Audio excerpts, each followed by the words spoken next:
The Silent Watcher, Expanded Horror Story Night Howl. The invitation. It was late at night when the letter arrived.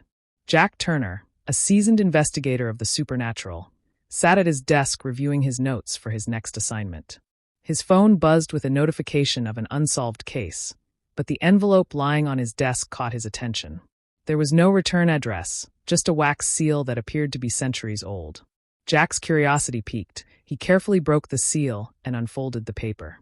The letter inside was simple, yet it sent a chill down his spine.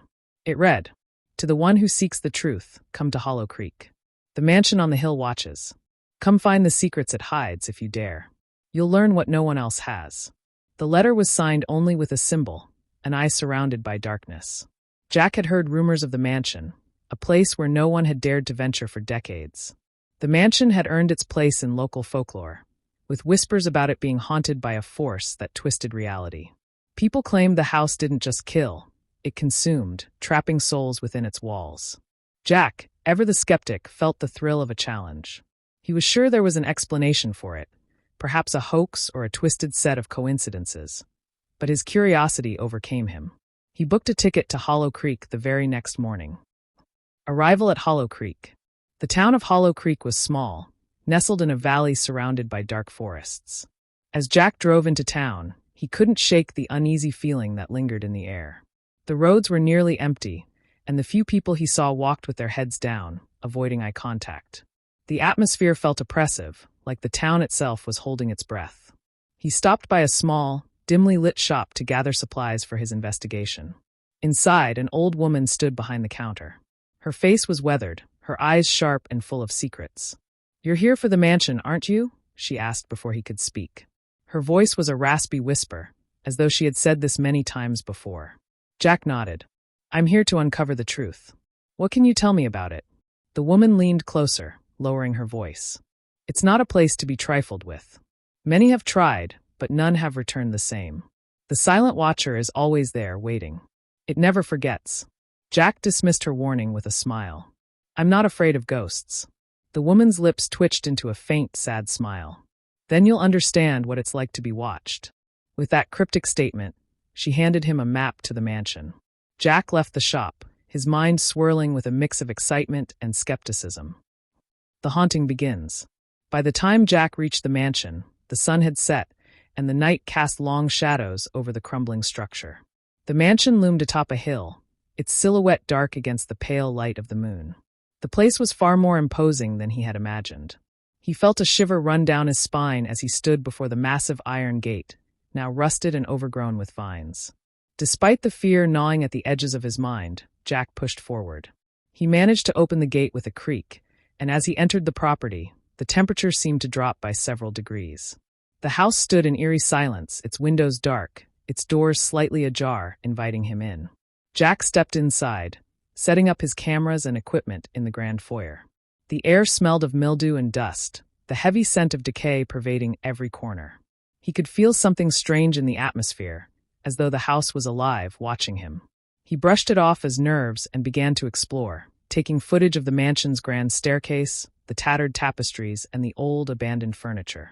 That's when he first heard it, a soft creaking, like footsteps on the floor above him. He froze, his heart pounding. He looked up the stairs, but there was no one there. He assumed it was the house settling, its old timbers groaning in the night. Yet, a sense of being watched lingered. As the night wore on, Jack noticed more strange occurrences. Doors that should have been closed were now wide open. His equipment flickered unpredictably. And then, just as he turned to leave a room, he felt a cold breeze brush past him, carrying with it a faint whisper, almost like a name, Jack. Deeper into the mystery. Determined to uncover the truth, Jack delved deeper into the mansion. The walls were adorned with portraits of a family, mother, father, and their young daughter, each one hanging at odd angles, as though they were slightly tilted to watch his every movement. In the study, Jack found a series of journals hidden beneath a pile of old newspapers. They were written by the young daughter of the family. As he flipped through the pages, he felt an overwhelming sense of unease. The daughter, whose name was Emily, described strange events she experienced in the house. She wrote of a figure that lurked in the shadows, never fully visible, yet always there, watching. Her writing grew more frantic as the entries continued. speaking of terrifying noises at night and strange visions that seemed to bleed into reality. The figure, Emily wrote, was not a ghost but something darker, a force that grew stronger the more fear it fed on. Jack's skepticism was starting to crack. He realized that the mansion wasn't just haunted, it was alive in a way that defied explanation. He began hearing the whispers more clearly now, the name Jack echoing in the halls, like a breath on the wind. The figure that had haunted Emily seemed to be coming for him now. He caught glimpses of it in the corners of his eyes, shadowy, elusive, yet unmistakably present. But every time he turned to face it, it was gone. The Silent Watcher's curse. As the night deepened, the mansion seemed to close in on him. The walls appeared to shift, the corridors stretching and distorting, leading him in circles. Jack's mind began to unravel. The house was toying with him, trapping him in its labyrinthine halls. No matter where he went, he found himself back in the foyer, staring at the same portraits of the family. The same cold whispers echoed in his ears, each one growing louder, more insistent. Desperately, Jack tried to escape. He ran toward the front door, but it wouldn't open. It was as though the house itself had locked him in. Panic rose in his chest, his breath quickening. He was trapped.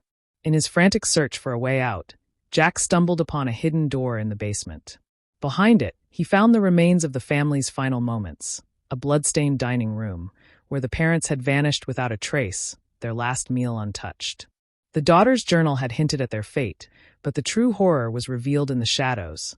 The Silent Watcher was not a ghost, but a dark force, an entity that fed on fear, trapping souls in the mansion for eternity. In his final moments, Jack understood the truth. The mansion had claimed him just as it had claimed the others. He was now part of its curse, his soul forever entwined with the house. As the sun rose over Hollow Creek, the mansion stood silent once more. The house had claimed its latest victim, and Jack's voice would join the whispers of those who had disappeared before him. The final revelation. As Jack stood in the dining room, the weight of the truth crashed over him like an avalanche. The Silent Watcher was no mere apparition, no ghostly presence to be exorcised or banished. It was a living, breathing curse, an ancient entity bound to the mansion, feeding on the fears of those who entered. It had claimed every soul that dared to uncover its secrets, trapping them in an endless cycle of torment. Jack realized he was no different from the family that had vanished decades ago. The Watcher had been waiting for him, just as it had waited for them. The walls of the mansion seemed to close in around him, pressing down on his chest, making it difficult to breathe. The temperature dropped to freezing, and Jack's breath came in sharp gasps. He tried to move, but his limbs felt heavy, as if the very air was holding him in place. He could hear the faint rustling of footsteps in the hallway behind him, growing louder with each passing second. It wasn't just the Watcher he had to fear, it was the house itself. The mansion had become a living entity, feeding on the suffering of everyone who entered. With a sense of growing panic, Jack turned to leave, but the door he had come through slammed shut with a deafening crash. His heart hammered in his chest. Desperation clawed at his mind as he searched for any escape, any way to break the cycle. But the house was never the same. No matter which door he tried, no matter which path he took, he was always led back to the dining room, back to the place where the family had vanished. Then, in the dim light of the chandelier, Jack saw it, the Silent Watcher. It was not the shadowy figure he had glimpsed earlier. It was fully revealed now, a mass of swirling darkness, its form shifting and undulating like a living nightmare. Its eyes, endless and hollow, stared into his soul, watching him, judging him. The air crackled with a malevolent energy as the Watcher stepped closer, its presence overwhelming. "You can't escape," a voice cold and hollow echoed from within the darkness. It wasn't spoken in words, but in Jack's mind, like a whisper from the very depths of the earth. Jack backed away, his heart pounding in his chest, but the Watcher followed him, an impenetrable force. He was trapped, just like Emily, just like the family before him. The mansion would never let him go. There was no way out, no hope for salvation. The Watcher had claimed him, and now it would feed on his fear, just as it had fed on the others. Jack's mind spiraled into madness as the Watcher closed in. He tried to scream, but no sound escaped his throat. The darkness consumed him, and in that moment he became part of the house, another soul trapped forever within its cursed walls. The endless cycle. Days passed, or perhaps it was weeks. Time had no meaning within the walls of the mansion. Hollow Creek remained silent, its townfolk continuing their lives with no knowledge of the horrors that lay just beyond their reach. But the mansion still stood on the hill, waiting. And inside, Jack's voice joined the others, whispers in the dark, murmuring the names of the lost, the doomed souls who had failed to escape the Watcher's grasp. Years later, another investigator, drawn by the rumors of the mansion and its dark past, arrived in Hollow Creek. They found the town as silent and unnerving as Jack had. People avoided their gaze, as if afraid to speak of the mansion. But the investigators' curiosity was insatiable. They found the same map Jack had received, the same letter, the same invitation. The mansion stood as it always had, silent, foreboding, and waiting. The front gate creaked open, as though inviting the investigator in. The house, though decaying, seemed to be alive, its walls shifting with a malevolent energy. And as the investigator took their first steps toward the front door, a whisper echoed from within the darkness. "Come in. Find the truth. But you may never leave." The cycle would begin again.